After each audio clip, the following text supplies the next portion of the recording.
Use the 4 clips on the cabinet to remove the cabinet of the boiler to expose the heat exchanger.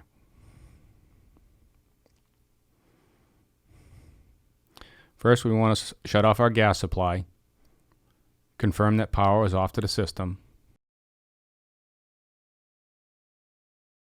loosen the gas line to the gas valve, and set aside.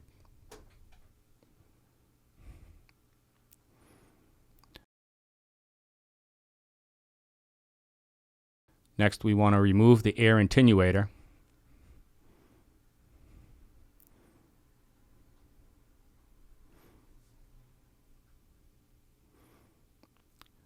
Next, we want to stop by our electrical connections from the fan, the 3-wire and the 4-wire tachometer plug in the back.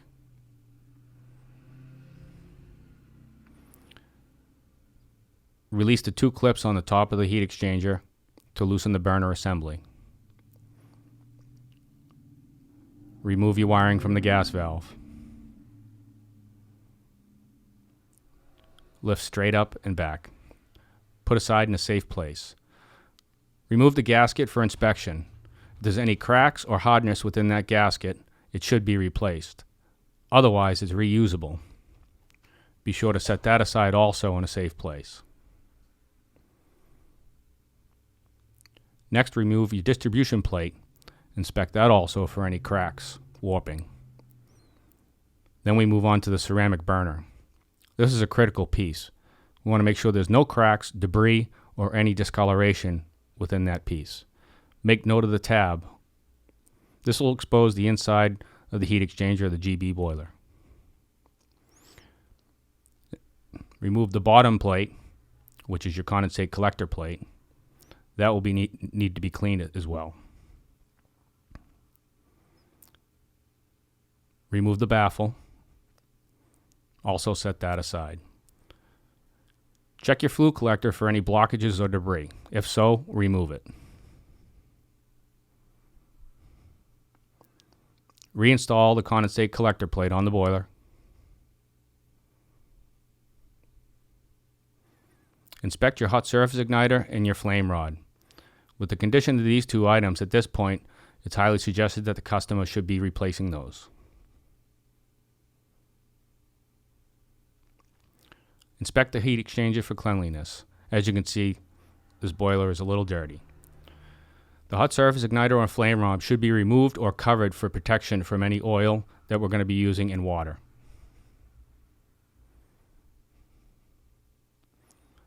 By using regular mineral oil, about 1 pint per application, you can either spray it inside the heat exchanger, use a brush,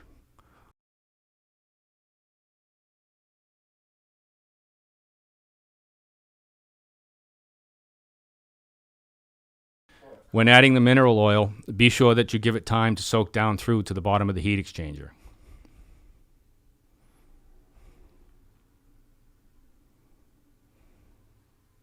By using mineral oil, reinstall the burner.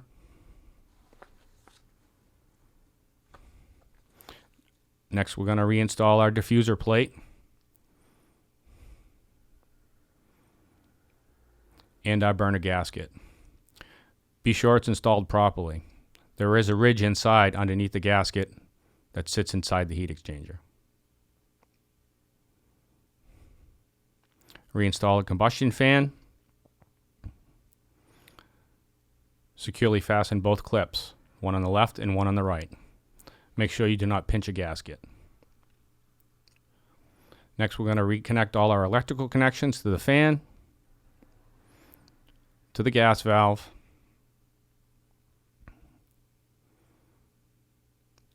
and then we'll reconnect our gas line, by hand only. Do not over-tighten this fitting as you can crack the gasket internally. As always, check for gas leaks whenever disconnecting anything on a gas appliance.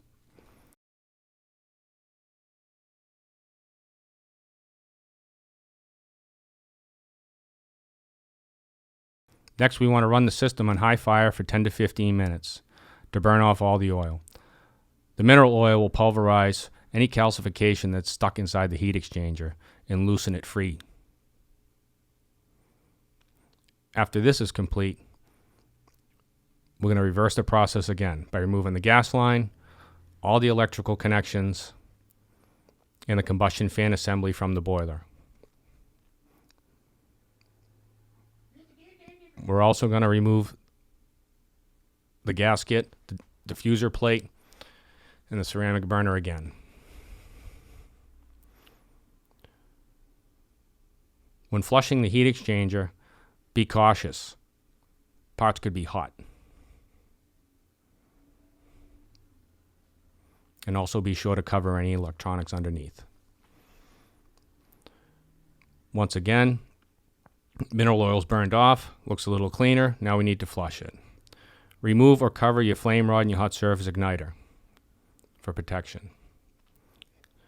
With a spray brush, hose, or a small bucket, flush the heat exchanger down through, out through the condensate trap until you see all the debris off the top has disappeared. Then we want to remove the bottom condensate collector plate. Be careful as there may be a little water and debris inside.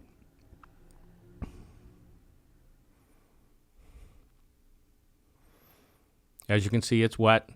The debris has boiled off. We need to rinse, flush, and clean this collector plate. The boiler looks a little cleaner.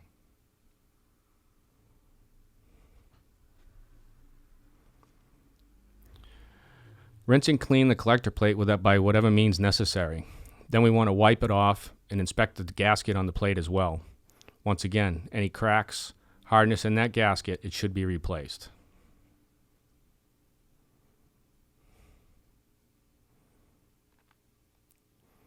Reinstall the baffle.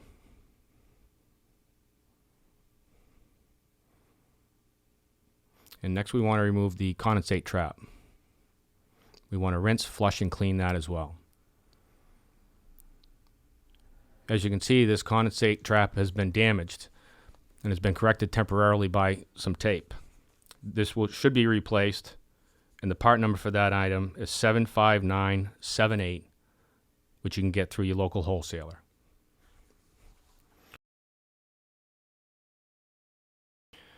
Reinspect the heat exchanger. Reapplications may be necessary depending on the condition of the boiler.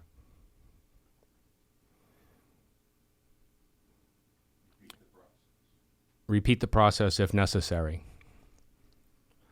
Reassemble the boiler, and as always, before you leave the job site, you must do a gas safety check on all gas appliances when servicing.